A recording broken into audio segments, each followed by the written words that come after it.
शाहरुख खान के बेटे आर्यन खान का ड्रग केस में फंसना ये मुद्दा इन दिनों काफी ज्यादा गरमाया हुआ है। जिस तरीके से आर्यन खान की बेल को बार बार रिजेक्ट किया जा रहा है और जिस तरीके से इस मामले में पॉलिटिकल लीडर्स भी कूद पड़े हैं, ये केस अपने आप में काफी ज्यादा हाई प्रोफाइल बन गया है। आपको बता दें, इस केस के साथ कई बड़े वकीलों के नाम भी जुड़ गए हैं। जहां एक तरफ एनसीबी की ओर से उनके वकील अपने आप में कई मजबूत दलीलें पेश कर रहे हैं आर्यन समेत बाकी आरोपियों की बेल एप्लीकेशन को रिजेक्ट करने के लिए, वहीं आर्यन का केस लड़ने वाले वकील अपने आप में सलमान खान जैसे सेलिब्रिटी को हिट एंड रन केस में रिहाई दिला चुके हैं। आपको बता दें, ये पूरा मामला काफी ज्यादा हाई प्रोफाइल है। बॉलीवुड और ड्रग्स के बीच का ये जो लिंकअप है, ये आज का नहीं है, काफी पुराना है। ये बात आप भी जानते हैं। संजय दत्त से लेकर फरदीन खान, भारती सिंह, दीपिका पादुकोण, रकुलप्रीत सिंह, कई ऐसे नाम हैं जो ड्रग्स मामले के साथ जुड़ चुके हैं। आर्यन केस में कहां भूल हो गई जो अब तक उन्हें जमानत नहीं मिली है, क्योंकि पहले भी कई नाम सामने आए, एनसीबी ने पूछताछ के लिए बुलाया और उसके बाद उन्हें जमानत मिल गई। आखिर इस केस में आर्यन के वकील से कहां चूक हो गई? शाहरुख खान ने द बेस्ट लॉयर को हायर किया था, सतीश मान शिंदे को, तो आखिर सतीश मान शिंदे आर्यन की बेल लाने में बार बार नाकामयाब क्यों हुए? इसी मामले से जुड़ी हुई एक्सक्लूसिव बातचीत की गई है एयाज खान के साथ। एयाज खान को आप सब लोग नहीं जानते, लेकिन हम आपको बताएंगे। फरदीन खान और भारती सिंह जब ये ड्रग्स मामले में फंसे थे, तो ये एयाज खान ही थे जो इन दोनों के लिए आजादी लेकर आए थे। एयाज खान ही थे जिसने इन दोनों कलाकारों को बेल दिलवाई थी। तो एक्सक्लूसिव बातचीत एयाज खान से की गई, जहां उन्होंने बताया कि आर्यन और फरदीन खान का जो केस है वो ऑलमोस्ट सिमिलर था, लेकिन मैंने फरदीन को बेल दिला ली और यहाँ पर सतीश मान शिंदे से क्या गलती हो गई? इन्हीं को लेकर बेहद खास बातचीत में लॉयर एयाज खान ने कुछ और भी तर्क अपनी ओर से पेश किए हैं। बताया है उन्होंने कि कैसे वो फरदीन खान के लिए बेल लेकर आए थे। एक्सक्लूसिव रिपोर्ट में आपको बताएंगे कहां पर गलती आर्यन खान के वकील से हुई है, जो आर्यन अब भी जेल की सलाखों के पीछे हैं। सुनिए जरा। बॉलीवुड एक्टर शाहरुख खान के बेटे आर्यन खान क्रूज ड्रग मामले में फिलहाल ऑर्थर रोड जेल में बंद है।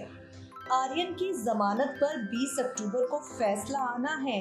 आपको बता दें, आर्यन खान ड्रग मामले के बीच देश के कई बड़े बड़े वकीलों ने अपनी राय रखी है। इस पूरे मामले पर कहां गलती कर बैठे आर्यन खान के वकील? आर्यन खान के वकीलों की ओर से जितनी दलीलें पेश की गई, वो हम अपनी रिपोर्ट्स के जरिए आपको लगातार बता रहे हैं।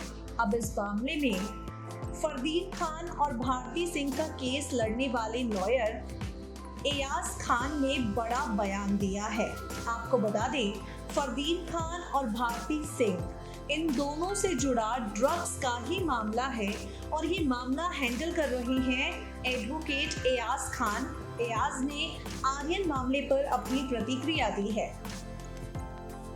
इस बारे में बात करते हुए एयाज खान ने बताया, आर्यन केस में एक पॉइंट में देरी हो गई।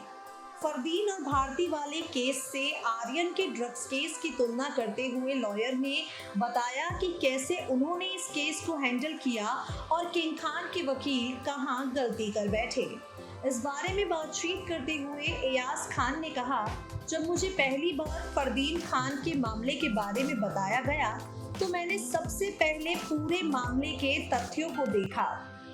फरदीन खान के साथ एक लीगल इंटरव्यू के दौरान उनसे मिलने के बाद मैंने जो महसूस किया वो ये था कि अभियोजन पक्ष ने कहा कि वो 1 ग्राम कोकीन खरीदने की कोशिश कर रहे थे और नासिर शेख नाम के पेडलर के पास कोकीन की अधिक मात्रा थी। फरदीन ने 1 ग्राम खरीदने के लिए बैंक के एटीएम से 3500 रुपए निकाले, लेकिन कार्ड मशीन में फंस जाने के कारण वो पैसे नहीं निकल पाए। लॉयर एयाज ने कहा, ये वही पॉइंट था जिस पर मुझे काम करने की जरूरत थी। फरदीन के पिता फिरोज खान ने मुझे स्पेशली बताया कि हमें कोई झूठा बचाव नहीं चाहिए। इस तरह हमने उस डिफेंस को आगे बढ़ाया।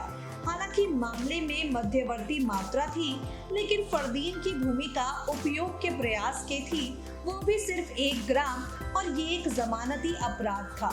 1 ग्राम बहुत छोटी मात्रा है और उन दिनों 1 ग्राम मात्रा के लिए 6 महीने की सजा या 10,000 का जुर्माना या फिर 1 दिन से लेकर 6 महीने की सजा थी। वो एक छोटा अपराध था और उस वक्त ये अधिसूचना आई थी कि 2 ग्राम तक की मात्रा छोटी मात्रा मानी जाती थी। एयाज खान ने आगे कहा, मामले की परिस्थितियों को देखते हुए हमने डिफेंस किया कि ये अभियोजन का मामला है। फरदीन 1 ग्राम कोकीन ले रहे थे, जो एक छोटी मात्रा है। हम ऐसे मामलों में जमानत चाहते हैं, आप उन्हें जेल में नहीं रख सकते। आपको बता दें, ये पूरा मामला उन दिनों इसी तरीके से चला। फरदीन 2 से 3 दिन के लिए एनसीबी की कस्टडी में रहे। अभियोजन पक्ष का आरोप था कि वो जांचना चाहते थे कहीं साजिश तो नहीं हुई, क्योंकि पेडलर नासिर के पास से करीब 9 ग्राम प्रतिबंधित पदार्थ मिला था। लेकिन जज का निष्कर्ष था कि अगर बयान में लिखा है फरदीन उस पदार्थ का सेवन कर रहे हैं, तो उस कम मात्रा में मुकदमा चलाया जाना चाहिए। हमने फरदीन को 3 दिनों के भीतर जमानत पर बाहर कर लिया। हमने अभियोजन पक्ष को मामला आगे बढ़ाने का मौका ही नहीं दिया। यहाँ तक कि नासिर और फरदीन बात कर रहे थे, मेरा स्टैंड स्पष्ट था। अगर वो एक उपभोक्ता है और पेडलर से बात कर रहा है, तो केवल उपभोग के लिए उससे बात कर रहा है और इससे हमारे मामले में मदद मिली। ये वो पॉइंट थे जो फरदीन खान और भारती सिंह के केस में इनके वकीलों ने रखे। अब एयाज खान ने बताया कि आर्यन मामले में बात कहाँ बिगड़ी और किन गलतियों के कारण आर्यन को अब तक बेल नहीं मिली।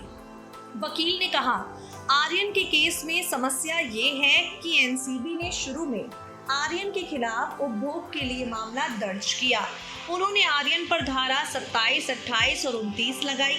धारा 28 उपभोग करने का प्रयास है, धारा 29 उपभोग करने की साजिश है और धारा 27 उपभोग के लिए है। लेकिन चार्जेस के मुताबिक सजा सिर्फ उपभोग के लिए दी जा सकती है। उपभोग दंड के समान धारा 28 और 29 में कोई सजा नहीं है। एनसीबी को जब मौका मिल गया तो उन्होंने आर्यन का व्हाट्सएप खंगाला और बाकी चीजें सामने आ गई। मुझे लगता है कि इस मामले में भी गवाह थे। एनसीबी को मामले की जांच जारी रखने का मौका मिला क्योंकि आर्यन खान 6 दिनों तक हिरासत में रहे। इससे एनसीबी को काफी समय मिल गया और अब वो कोर्ट में कह रहे हैं कि आर्यन जब विदेश में थे, कुछ पेडलर्स से बातें कर रहे थे।